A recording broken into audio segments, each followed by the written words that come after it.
Oke, baik, selamat siang untuk kita semua. Perkenalkan, nama saya Tamaraninsya Sinatobe dengan NIM 20030301008 kelas C semester 2 program studi sosiologi Fakultas Ilmu Sosial dan Politik Universitas Cendana. Di sini saya akan mempresentasikan hasil kerja makalah saya dalam bentuk video parodi Sosiologi Komunikasi buku yang ke-13 dengan judul Masyarakat Kebijakan Radio dan Asia Selatan. Oke, selamat menyaksikan. Halo teman-teman, tumben hari kumpul ramai di sini. Oh iya, kan ada rame-rame. Tobe mau minta tolong bisa ke satu kawan. Ini banyak anak-anak media dan tos bisa bantu beta. Ada yang bisa bantu beta menerangkan tentang tugas studi kebijakan media dan media komunikasi. Kan di sini anak komunikasi dong, ada jatuh setelah bisa bantu dalam menerangkan yang dimaksud. Misalnya kan saya bisa tambah-tambah dalam tugas yang akan dibahas nanti 2 minggu depan gitu. Hai teman itu tajamnya masih tanya banyak-banyak, cara langsung saja di Google, lebih simpel, padat, jelas, ada yang pembahasan. Kalau mau dia punya ini bukti-bukti tentang itu tinggal cari saja gambar-gambar itu kan sudah ada tuh, hasilnya tinggal print, tinggal tempel. Kalau mau presentasi tinggal buat dia dalam bentuk PowerPoint, atau kalau mau kirim contohnya dalam Word atau gimana kan gampang. Jadi jangan perlu kan harus setengah mati tanya bahasini bahasanya kan ribet. Jadi langsung satu cari di Google, copy paste, habis. Betul, Google misalkan lebih gampang, so ada dia punya pembahasan tuh lebih akurat daripada tanya nih kan. Kasih ini kasih tahu aja sesuai batasan aktivitas pengetahuan wawasannya kita kan sedikit lah.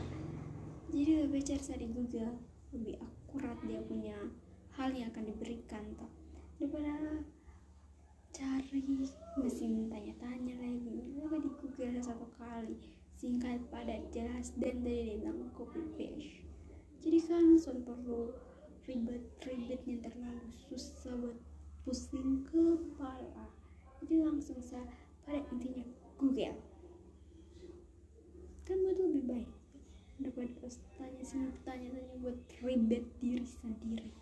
Jadi memang betul copy paste lebih gampang, lebih akurat dan sebagainya. Dari langsung omong belum tentu semua betul.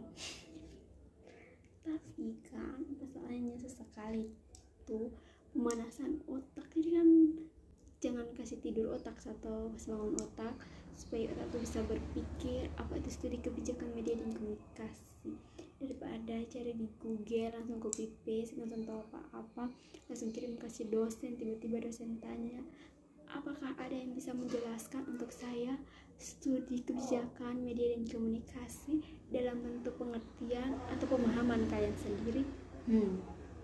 Kemana cari sudah tuh, itu nanti baru mau baca, situ mulai memahami dari segala pihak tertentu. Lebih baik tuh begini tanya memang supaya pada saat dosen tanya kayak oh iya itu hari bebang kan sebenarnya begini. Jadi pemahaman otak itu sangat dibutuhkan. Maksudnya kan pemanasan itu sebenarnya tetap jangan tidur terus gitu. Nah jadi seriusan ada yang mau bantu beta untuk penjelasan tentang apa yang beta tanyakan, atau ada yang mau bantu atau supaya kan nanti itu beta bisa menarik kesimpulan dari setiap pemahaman yang diberikan kepada saya. Maka gitu beta akan sedikit menjelaskan mengenai kebijakan media dan media komunikasi. Kebijakan media adalah hal yang dilakukan oleh para media, maksudnya kayak orang-orang yang akan memberikan informasi kepada kita. Itu tuh ada kebijakan tertentu, seperti misalnya apakah ini layak untuk diberikan kepada masyarakat atau konsumsi untuk bisa dikonsumsi oleh masyarakat atau tidak, atau misalnya kebijakan media ini sangat berperan penting agar masyarakat tidak mendapatkan informasi yang hoax atau tidak benar. Jadi supaya masyarakat tuh bisa mendapatkan informasi yang baik, benar. Setelah itu kan yang kedua mengenai media komunikasi. Media komunikasi ini seperti HP, HP yang kita gunakan untuk telepon, bisa main IG, FB dan lain sebagainya. Itu salah satu media yang dapat kita gunakan untuk mencari informasi. Itu Telegram juga bisa, Google dan lain sebagainya. Itu adalah salah satu media yang dapat digunakan untuk mencari informasi. Setelah itu juga bisa menggunakan radio. Radio kan biasanya digunakan untuk mendengar informasi yang disiarkan secara langsung oleh orang-orang saat menyiarkan berita. Itu yang televisi itu juga memberikan informasi seperti misalnya menonton satu kejadian yang terjadi dalam satu masyarakat. Misalnya seperti di Jakarta terjadi banjir yang tingginya itu sampai lutut orang dewasa atau dada orang dewasa. Itu kan salah satu informasi yang bisa kita dapat melalui televisi, bisa dicari di FB atau Facebook atau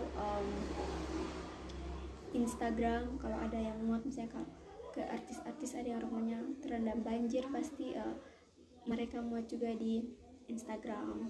Masih itu apalagi ya, radio kan, radio bisa menyiarkan namanya dong, kasih tahu melalui gelombang suara. Atau jadi itu ya, kalau mau bicara tentang kebijakan media dan media komunikasi, mungkin sekiranya menurut beta begitu untuk beberapa hal yang dapat kita tangkap dari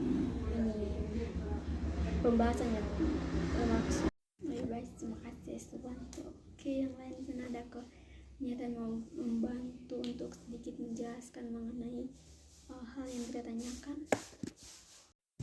Kalau kita sih tetap lebih mandirian, cari saya di Google daripada pusing cari sini cari sana, tanya sini dan misalnya yang jadi cari saya di Google hal yang paling bagus untuk menjelaskan segala hal yang kita butuhkan. Google selalu siap untuk selalu memberikan jawaban kepada kita. Iya betul, beta setuju. Google. Oke teman-teman, terima kasih karena sudah menyaksikan video parodi saya. Jangan lupa like, comment, and subscribe. Ada satu pesan untuk kita semua. Gunakanlah media komunikasi dengan sebaik mungkin dan carilah informasi melalui teman, kerabat, dan saudara Anda. Dan gunakan juga media komunikasi sebagai sarana untuk membagi informasi atau hal-hal penting yang dapat dibagikan kepada semua orang. Bye bye, sampai jumpa di video selanjutnya.